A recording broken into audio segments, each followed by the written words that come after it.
Hello and welcome to the April 30th edition of Ukraine Without Hype. I am the co-host, Anthony Bardaway. Two main stories this week are both good news and bad news. The bad news first would be on the front and the various ways that the Russians have been able to push their offensive in the previous weeks. The good news being that Congress has finally passed Ukraine funding. The lack of that funding is what allowed Russia to make those offensive advances in the first place. But on to our combat update will be much beefier this week than has often been the case, because there has been a considerable amount of changes. And just to start off by talking about some more prominent Russian missile strikes that have happened. Many people were able to watch as the Russians destroyed the TV tower in Kharkiv. There's a video of the missile striking straight through the tower and falling over. It's very dramatic, though in the grand scheme of things, not as big of a problem as it may be. It knocked out the local television channel, which is, of course, how most people would receive their news. Ukraine is still very much a TV-centric place, especially for the older generations, and losing access to the local television channel, it's a serious blow to telecommunications. However, there are other ways around that. There's still internet, though that tower did provide coverage for other telecoms as well. And overall, just the story of Kharkiv being attacked daily, multiple times a day by the Russians, with no sign of that stopping anytime soon. However, today of recording anyway, we also have to look at one strike in Odesa that was quite jarring to me. Russians launched an Iskander missile at Odesa, basically the coastside promenade is what they hit, and they hit it with cluster munitions meant to, as the name implies, scatter a large amount of shrapnel around a larger area, mainly done to kill people. It becomes less effective against buildings and such like that, but can tear people apart. The main structure that was hit is kind of interesting. It is a mansion sometimes known as Kivilov's Castle, or also sometimes the Harry Potter Castle, because it is castle. Sergei Kivilov, we've talked about him on this show in the past. If you go back to our second episode of the year, I believe, is when we talked about some of the previous bad actors that we did biographies on. We talked about Pavlo Vovk, the former judge of the Kiev District Court, and how horribly corrupt he was. Sergei Kivilov was kind of the guy who raised him up into politics. Vovk worked for him in the election commission, and he was part of the greater Yanukovych system. Well, he had seemingly retired from politics, seeing as how a Yanukovychite, corrupt pro-Russian politician only has so many options in today's Ukraine, and retired to this mansion. This mansion that is now destroyed by a Russian missile. I don't know what there is to say about that, but it was very interesting that Kivilov was struck, and apparently Kivilov himself was injured in this missile attack and was taken to the hospital. However, more importantly, I feel, is that this strike hit, like I said, this coastal promenade that exists in Odesa. So if you've ever been to Odesa, most of the city center is elevated quite a bit, hence where you see the iconic symbol of the Potemkin stairs, of it being quite a drop down from the height of the city itself down to the water. And all along the hillside there is green space, park space, grilling, beaches, rent bikes, restaurants. In the summer, it's kind of the boardwalk beach area of the country. In the distant past, distant it seems now anyway, the main summer vacation spot for Ukrainians was Crimea. That was rendered no longer an option, and so Odesa took up more and more of the summer beach vacationers. And this promenade, I've been up and down this promenade a million times by now. It's where people bike, run, walk their dogs, and the part about walking their dogs is what got really the image of the day. The people who were killed, most of them were, just going down this park green space area, and one of them, their dog was killed as well. So the picture of someone hugging their dead dog is, one of those wartime photos. But the timing of this really stands out to me and the violence of it, because as we are getting closer to summer, it will soon be the equinox. People are thinking more and more about their summer vacation. Even in Ukraine, people have their summer vacation, and a lot of that is to Odesa. And while Odesa has been being hit by missiles this entire time, it is still a vacation spot. And now, like this specific area of the city where people go to on vacation, this beach area, this outdoor recreation area, that was targeted with cluster munitions. That will really be a cooling effect on what people may want to do with their downtime as we get into this nice weather. It is easier for them to attack Kharkiv than it is to attack Odesa, so it is not taking as many of the hits as Kharkiv does. But nevertheless, if you look at the church that was destroyed last year and now targeting the beaches themselves now, the Russians are really targeting what's famous about the city, draw of the city, the culture of the city, the heart of the city, Odesa. People will still go there on vacation, still risk their lives. More people will die. More people will die everywhere. But that is reality of this war. Just waking up in the morning, early in the morning, going to walk your dog, and next minute, you're dead. That's Ukraine because of Russia. So now into the actual combat. As typical, the two areas to look at the most are Chasiv Yar and Avdiivka, as well as something of a renewed offensive to the far north as well, along the Kupiansk front in the Kharkiv region. The Kupiansk assault, the Russians did make some minor gains, but not as much as elsewhere, so I'll just move on quickly over that, just mentioning it. But in Chasiv Yar, the Russians are continuing to push up against the canals and some of the natural topographic barriers around the city. Since my last update, there have not been too many changes along that front, though the Russians have been pouring more and more troops and equipment into that area in what will probably be a harder fight in the near future, as well as, well, now. It's a very rough fight now. The Ukrainian soldiers there are taking every day. It's a very, very tough battle. Some of the fiercest fighting of the war, and I'm so tired of using that phrase, some of the fiercest fighting of the war, but it comes up. Right now, Chasiv Yar is kind of the center point of what the fighting is, though more can be said about Avdiivka because the Russians have made some pretty significant advances there, at least by the standard of the trench warfare that we have been seeing that is mostly slow. This is some of the fastest advances that we've seen in quite a while. Russian forces in the last few days have begun to get beyond some of the natural barriers that we've been talking about to the northwest of the city, these canals and reservoirs and rivers. Very large, but any natural barrier is a natural barrier. They have broken past some of these, though it is interesting that in that direction, there is basically nothing for quite a while. Some very, very small villages in this almost directly northwestern direction of Avdiivka. The more concerning part is along the railroad that goes out of the city to the north. There is one village just up the railroad line from Avdiivka called Charities, where the Russians were able to make a pretty devastating breakthrough in the defensive lines there and have continued the assault up the length of the railroad. The rapidity of this assault up the railroad has also led to some pockets of Ukrainian forces getting stuck behind the pace of the Russian advance and forced withdrawals from other areas, though there are still, it's not looking great as far as pockets go there still. Now there is blame being thrown around about the Russian advance here. They had apparently broken through because elements of the 115th Mechanized Brigade retreated without being given the order to retreat.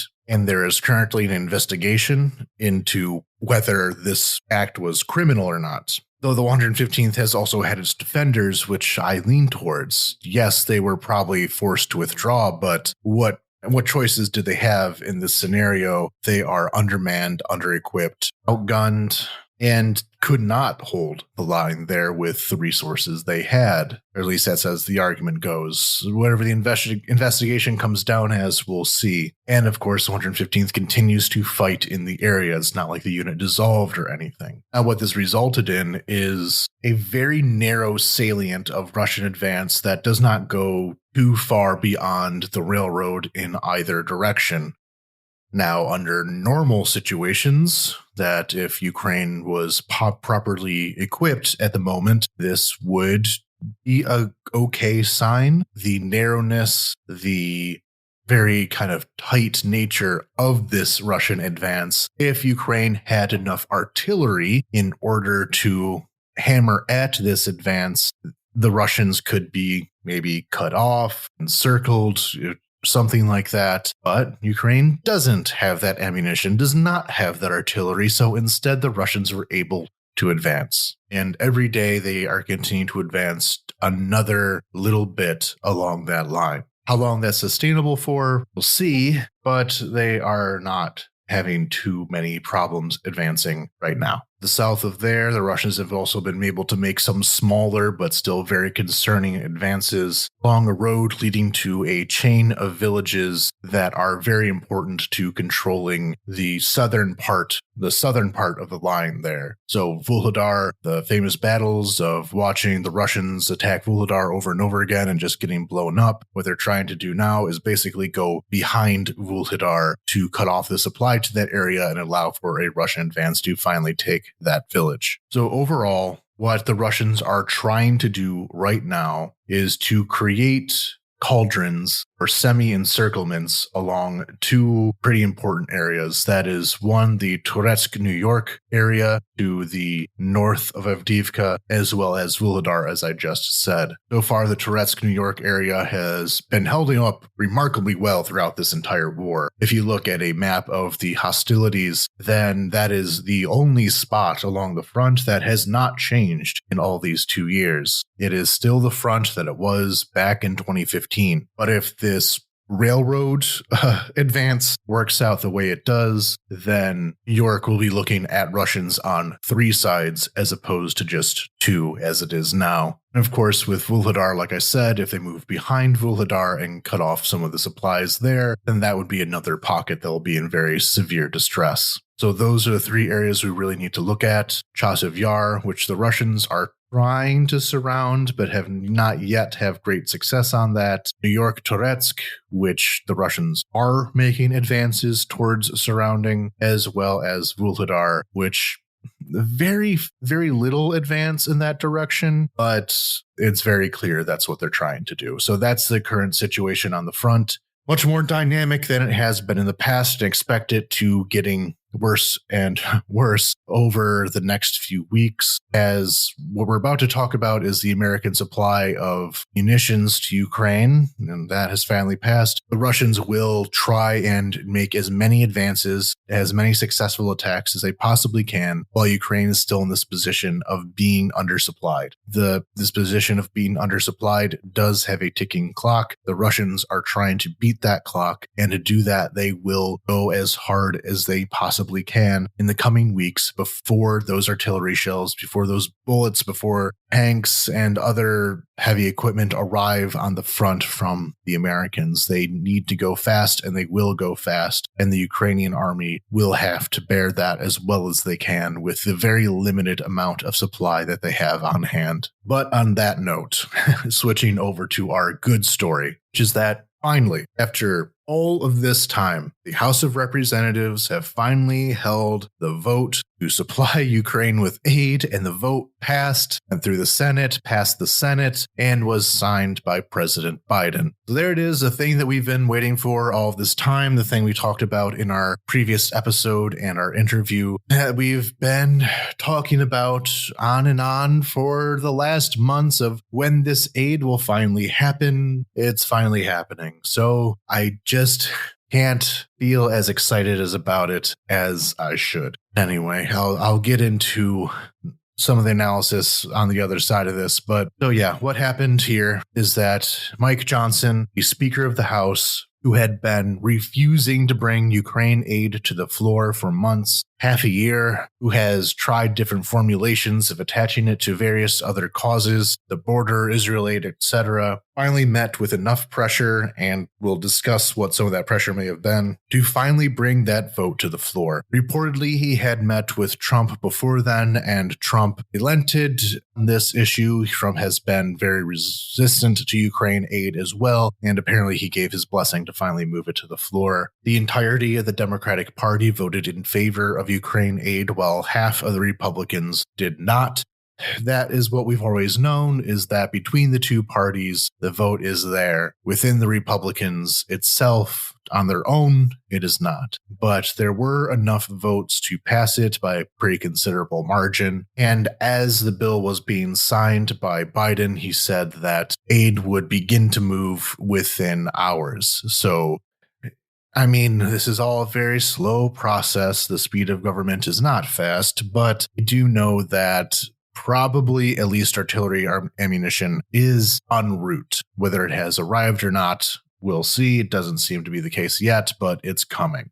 We also know in a separate issue is that the United States has finally started providing the longer range ATACMS missiles. We talked about this when talking about the issue of blowing up the Kerch Strait Bridge. The Ukrainians wanted these longer range missiles that could hit the Kerch Strait Bridge. Well, now they're receiving them. Those longer range ATACMS are now on the floor.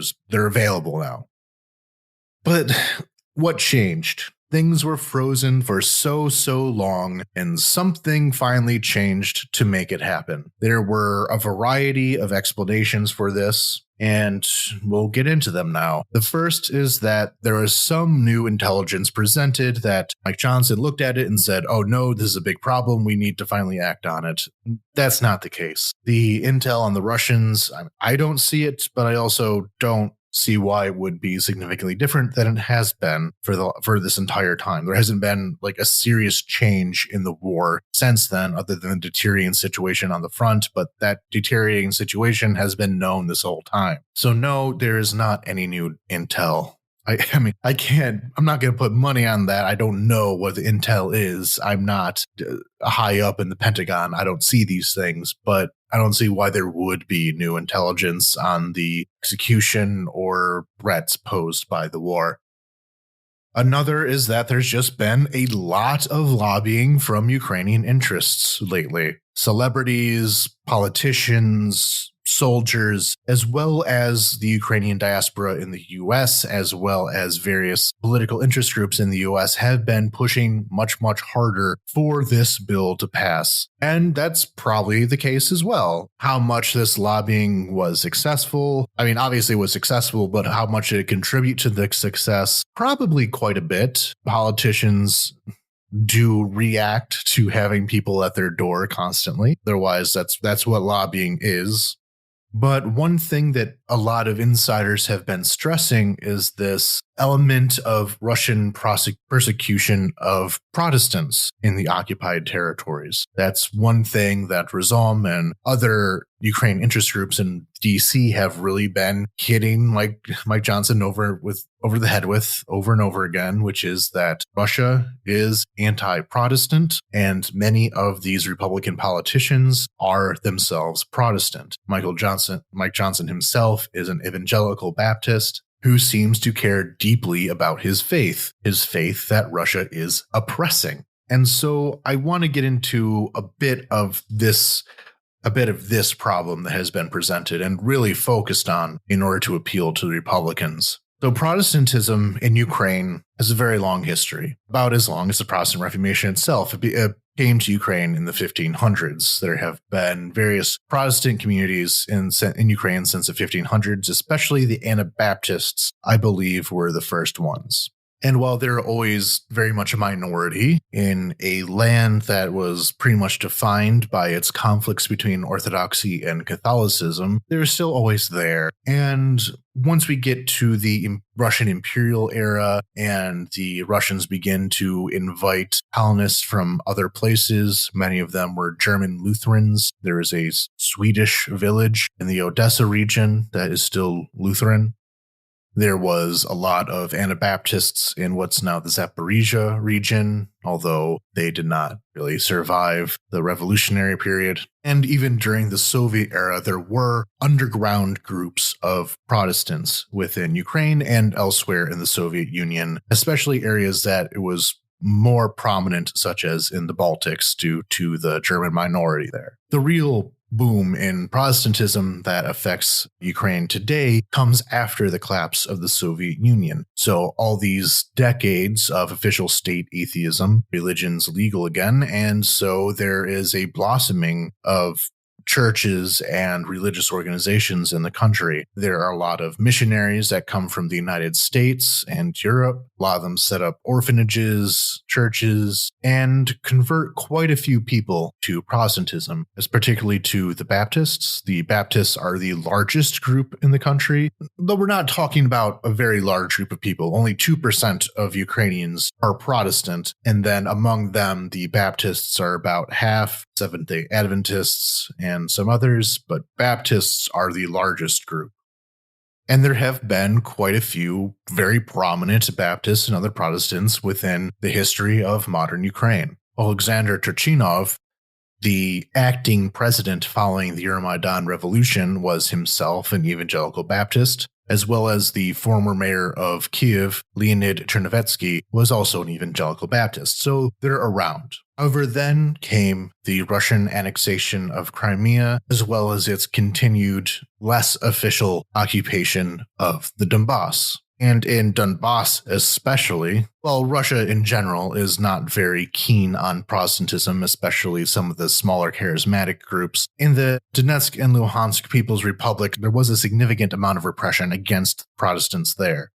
The very first place that they were able to occupy was Sloviansk, and during their brief reign of terror by Igor Girkin and the others of his Russian spies and the assorted neo-Nazis, while they held Sloviansk for a brief period of time, one of their crimes at least was the execution of 4 Pentecostal Christians. Their bodies discovered after the city was liberated in June of 2014. There are 2 reasons for this. One is that they associated Protestant churches with the United States and saw Protestantism as an extension of American influence. And the other is that some of these people were just straight up Russian Orthodox supremacists. And we've talked about this a lot on the podcast about the various elements of Russian Orthodoxy in this conflict.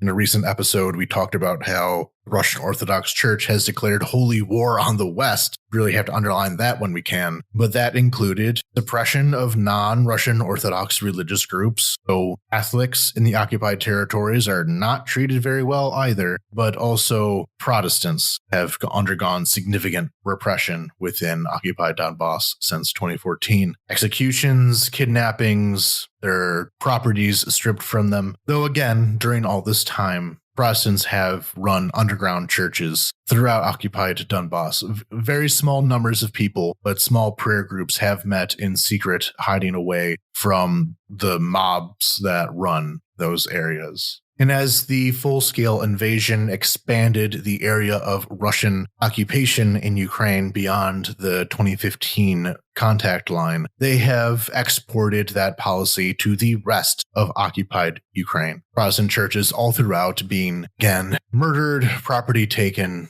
sent to camps, etc. According to one testimonial by someone named Victor from Luhansk in the information campaign of Russia Tortures Christians.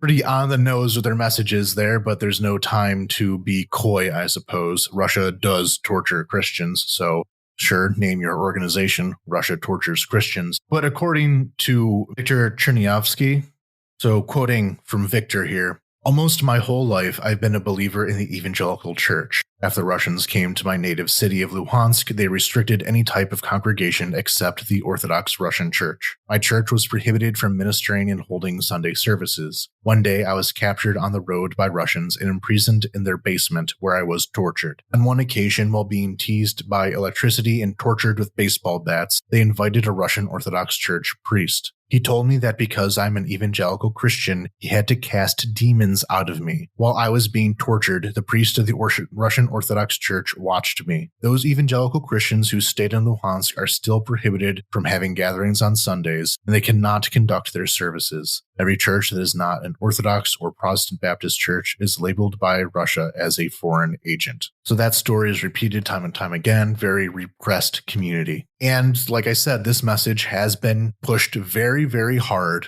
by Ukraine's political lobby in Washington. They have sent Baptists who have been repressed to meet with evangelical Christian congresspeople, including Michael Johnson. One of these was Serhiy Haidarj. He is the husband of Hannah Haidarji, who is the daughter of a Baptist pastor in Odesa, who was killed by the Russians. You remember his story of his wife and his child being killed in a Russian missile attack on the city and him joining the military because what's left. So this was a Baptist family whose lives was destroyed by Russia, and he was sent to speak with Mike Johnson to connect with him on a religious level. Billboards were put up by the offices of congressmen showing the destruction of Protestant churches in Ukraine by Russia, especially one Baptist church in Berdyansk. Very, very extensive information and messaging campaign here. And that is being treated as what people want the main reason for this to be, because it still leaves up the position that even these hardliners can be convinced just through the power of the right political message. And I want to believe that. I truly, truly want to believe that this is the case, that basically Mike Johnson's heart grew 3 sizes that day and decided to do the right thing because he was convinced of doing the right thing. And especially for me, someone who covers religion in Ukraine, knows a lot about religion in Ukraine, has stressed more than most, I feel, the religious elements of this war, the issue of Russian Orthodox supremacy and its crushing of rival religions as being a very serious component of what this war is. I want to believe that this was the case. I want to have faith that this religious persecution element is what changed people's minds. And I do believe that it was a part of it. But I don't think it's the largest part of it. This information has been available as well. Just like there's no new information about the threat that Russia poses because it's the same as it has been, there's probably not new information about the threat that Russia poses to Protestants because that information is the same as it has been for over 10 years. 10 years in Ukraine anyway, plus the long history of Russian prosecution of, or at least ill treatment of Protestant groups in their country. So it's not new. It's not a new bit of information that they had, though the stress of what information you're thinking about can always change. And in fact, for most Republicans, as well as roughly half of Republican congresspeople, as it had already passed in the Senate, this has already been accepted. It was Michael Johnson himself and his predecessors putting a halt to the vote, not letting this vote happen so they could support it. So what caused Mike Johnson to finally agree with half of his own political party? And for that, the political explanation has to be the one that has the most explanatory power. The fact is that he and his faction within the Republican Party thought that they could stop the House of Representatives from working for an entire calendar year until the election, and depending on the results of that election, until the swearing in of the next House of Representatives, or longer if they could.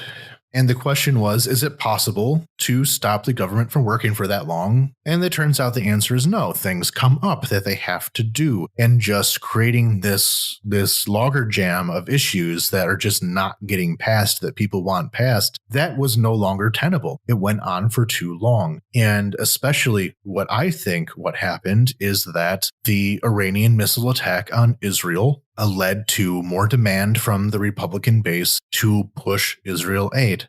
And that Israel aid was not coming with this firewall put up in place by the Republican House leadership that was stopping votes from happening. So to get that Israel aid passed, they had to, take a stick shove it in the clog to clear out the blocked passage, get the leaves cleared out of the way so funding to the things that people wanted funding for could flow through. And for that to happen, Ukraine aid had to be taken to the floor as well. And I'm pretty sure that's it. That's very cynical.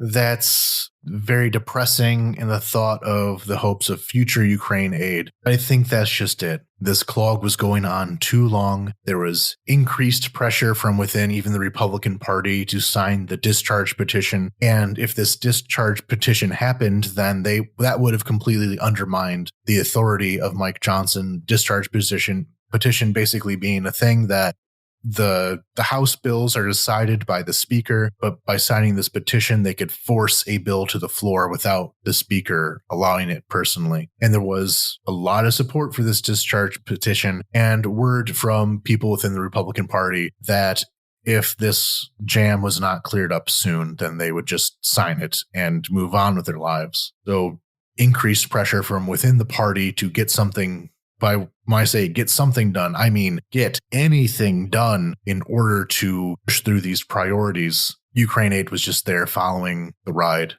And that is not very nice in the future because still these votes will still exist in the future amongst the Republican voter base, again, amongst half the Republican Congress people, but they did hold it up for 6 months. They can do it again. So what will happen with the next aid bill? So this last thing to say is looking at the future with it. We don't know what the state of Ukraine aid will be after the election. If Biden wins and is able to bring a Democrat majority back to the House with him, then things are looking better. If one of those things does not happen, if either the Republicans continue to hold the House, or God forbid, if Trump win the presidency, then I don't know if this is the last aid package or not. There is a future timeline where this is the last aid package, and who knows what will happen after that. But half a year of dwindling supplies, half a year of Ukrainians dying by the hundreds, by the thousands, losing Avdiivka, now the current assault that is turning the rest of Donbass into a very, very difficult situation. That would not all be the case if this vote was just passed when it was put forward. Ukraine aid should have just been a straightforward, procedural rubber stamp of something that had to be done, and instead it was turned into political football that Mike Johnson caused the deaths of all these people over all this time. Do not give him all the credit that people have been giving him. There has been this big redemption story for Mike Johnson and even for Donald Trump for allowing this vote to happen, giving his blessing for this vote to happen, because they finally did the correct thing. I'm not going to say the right thing. The right thing was to pass the bill when it was put forward and to have even more in it to win. The correct thing was just to get it done eventually, and that's what happened. After they caused all these problems, but they fixed the problem that they themselves caused. Let's give them a round of applause. No. It'll still take time for this aid to get to Ukraine. And like I talked about in the battlefield updates section, Russia is going to take full advantage of that time period. They're going to assault with all the force that they can. They are building up the troops in the areas I was talking about. New York and Toretsk, who have been holding the line all this time, are now going to be stuck possibly in a cauldron if the situation is allowed to deteriorate for the next few weeks, which it very well might. Vuhledar, like this huge symbol of Ukrainian resistance, if Russia goes around the backyard there, that will be a serious problem. So even with these new supplies, the state of play will be very unfavorable for the Ukrainian defenders because the Republican Party, because Mike Johnson, because Donald Trump chose to make it that way. Stop celebrating them for doing less than the bare minimum.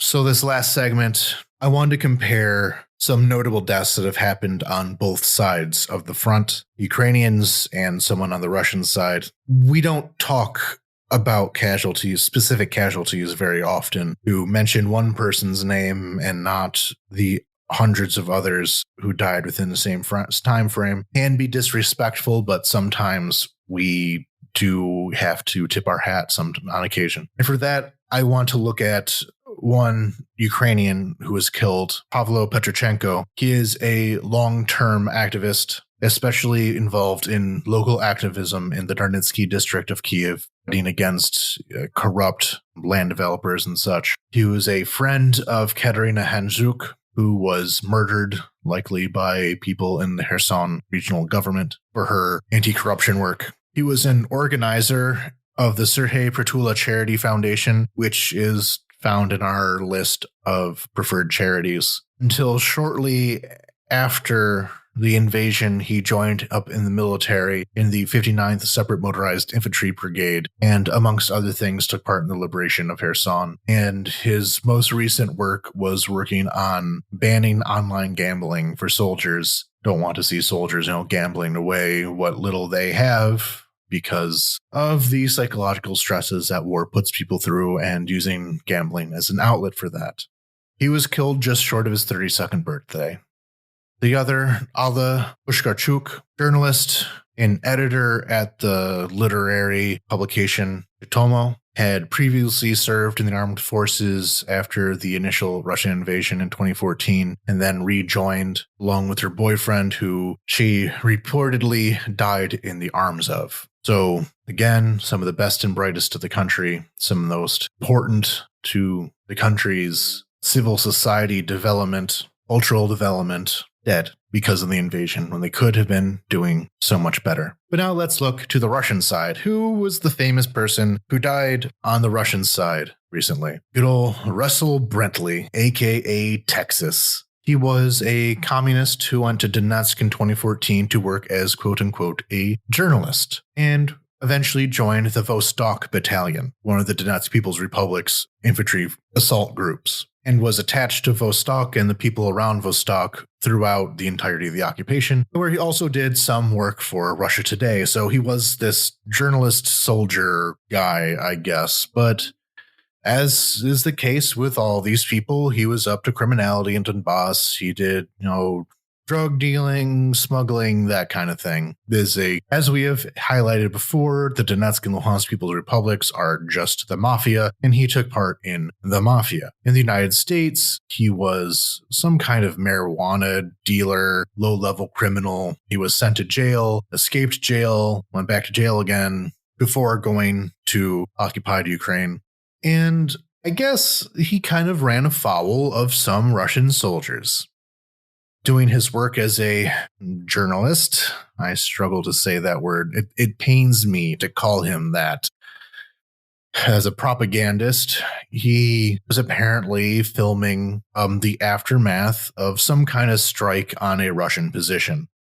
However, what some of these soldiers there saw was an American guy walking around taking photos of a very sensitive military location. So they thought he was a spy and beat him to death. These soldiers were reportedly drunk. Makes sense. And they're reportedly from the 5th Separate Tank Brigade, which is a unit from Buryatia, and did war crimes in the Kiev Oblast. While they're part of the occupation there, they were attacking the Zhytomyr highway. Though the odds of these individual soldiers being part of that assault, who knows? This unit has been taking very heavy casualties, as is often the case with ethnic minority units. But anyway, so these Buryat soldiers, drunk, thought that Bentley was a spy and beat him to death. There were other stories of what else they did, but that all seemed pretty sensational, so I'll just leave it at beating to death. But this just leads to, again, the obvious contrast between what Ukraine is and what Russia is. On the Ukraine side, these were bright young people who had the world ahead of them and trying to make their country a better place. And on the Russian side of things, we have some mafioso loser who knows what crimes he got up to, getting beaten to death by his own side because they were drunk and mistook someone who was not a threat as a threat. That kind of encapsulates the entirety of the war to me, so I thought about sharing that information. So that closes off our episode for this week. Thank you for listening. As you can probably tell in my voice, I have a lot of frustration covering this. This is such an avoidable, unforced error that the United States Republican Party decided to do, and they're going to repeat it. It doesn't have to be that way. They made a choice. But anyway, thank you for listening. Please go to the links in our description for various charities you can donate to, such as the Serhei Pratula Charity Foundation. Please tell your friends, your family about this podcast. Like us, rate us, review us. That's what helps with the algorithms and really gets the word out about what we're doing here. If you'd like to support us financially, you can go to patreon.com/UkraineWithoutHype and join our list of supporters, including getting access to our Discord server. And I'm actually currently editing a video on how to make pickles. So if you want to learn how to make pickles, that will soon be available to our wonderful subscribers on Patreon. But now I would like to thank our subscribers. So thank you very much to Deborah Grazer, Randy McNerlin. The voices in my head are from Big Pharma, David Shepard, Giorgio, Ivana Kukuryatskaya, Michael Drucker, Anna Karen Person, Anonymous, Dennis Napalm, Devi, Dimitri Litvin, Etienne Soleil, James Burke, Jan, Yanara, Jenny Louise, Kevin Albritton, Marguerite, Michael Wickman, Mike Perrone, PLM, Shieldwall, Silas Frank, T. Bart, Vivek, Adam Poppenheimer, Aidan McDonald, Alex Grochmal, Anastasia, Barbara, Captain Technical, Chris Bennington, Daniel Spring,